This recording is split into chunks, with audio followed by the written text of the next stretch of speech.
Pemirsa, penerapan tes Gajah Mada Electronic Nose atau dikenal dengan G-Nose C19 di Stasiun Pasar Senen, Jakarta hari ini memasuki hari ketiga. Dan kita temui reporter Vito Erlangga di sana.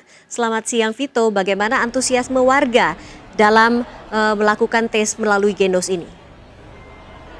Ya baik Nawayogi dan pemirsa, dapat kami laporkan hingga saat ini antrian calon penumpang kereta api di stasiun Pasar Senen yang ingin melakukan metode screening COVID-19 dengan metode baru, yaitu dengan tes COVID-19 G-Nose C19 masih terus berlangsung. Dan berdasarkan data terakhir yang kami terima dari Humas Daop 1 PT KAI, setidaknya pada Jumat pagi ini saja lebih dari 330 calon penumpang kereta api ini lebih memilih menggunakan metode tes screening COVID-19 G-Nose C19.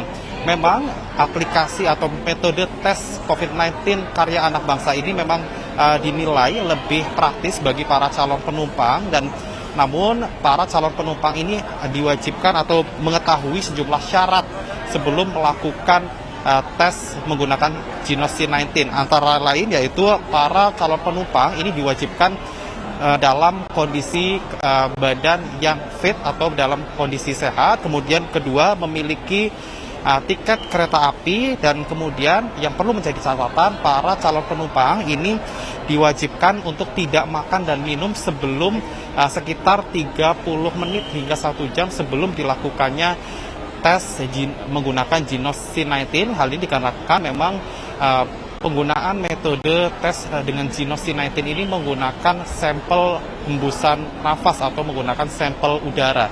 Kemudian dari pihak pengembang metode tes G-Nose C19 ini juga menghimbau pada para calon penumpang ini untuk tidak makan makanan yang berbau menyengat sebelum melakukan tes menggunakan G-Nose C19. Dan tadi kami juga sempat mewawancarai VP Public Relation PT KAI. Pihaknya mengatakan saat ini metode tes ini sudah tersebar di 4 stasiun di seluruh Indonesia, yaitu di Stasiun Pasar Senen, Stasiun Gambir, Stasiun Tugu, dan Stasiun Solo Balapan.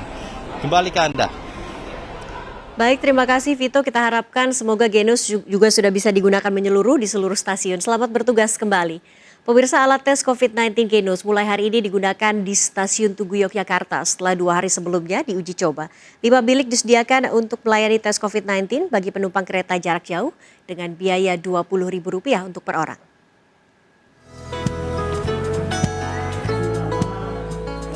Layanan tes COVID-19 menggunakan alat G-Nose mulai hari ini sudah bisa dinikmati bagi calon penumpang di Stasiun Tugu Yogyakarta.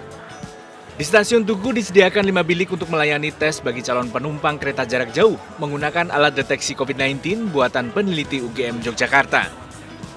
Selain tes swab antigen, tes menggunakan G-Nose menjadi alternatif syarat penumpang bisa bepergian menggunakan kereta jarak jauh. Di Stasiun Tugu, tarif tes menggunakan perangkat G-Nose sebesar Rp20.000 per penumpang. Menurut saya sih mending yang G-Nose ya, soalnya cuma dari nafas aja. Kalau misal antigen kan dari hidung, jadi kurang nyaman. Kurang nyaman. Sudah pernah coba ya? Belum, baru ini pertama Belum. kali. Tapi lebih nyaman yang ini. Iya, Kenapa nyamannya? Kenapa? karena lebih cepet dan nggak harus lewat hidung, cuma dari mulut aja. Oh gitu. Kalau lewat itu kenapa Mbak? Katanya sakit, Katanya sakit. kata yang udah pernah. Kalau dari sisi harga Mbak? Lebih jauh lebih murah yang G-Nose. Bagi calon penumpang yang akan melakukan tes menggunakan G-Nose, 30 menit sebelum pengetesan tidak boleh makan dan minum selain air putih, karena dapat mempengaruhi keakuratan hasil tes. Calon penumpang juga harus menunjukkan kode booking tiket perjalanan untuk bisa mengikuti tes menggunakan alat G-Nose. Calon yang mau diperiksa oleh G-Nose itu tidak boleh makan, minum kopi, ngerokok itu paling lambat 30 menit atau 1 jam. Jadi karena itu akan mempengaruhi hasil. Jadi kami himbau masyarakat untuk tidak melakukan makan, minum kecuali air putih ya, atau merokok 30 menit sebelum pemeriksaan G-Nose.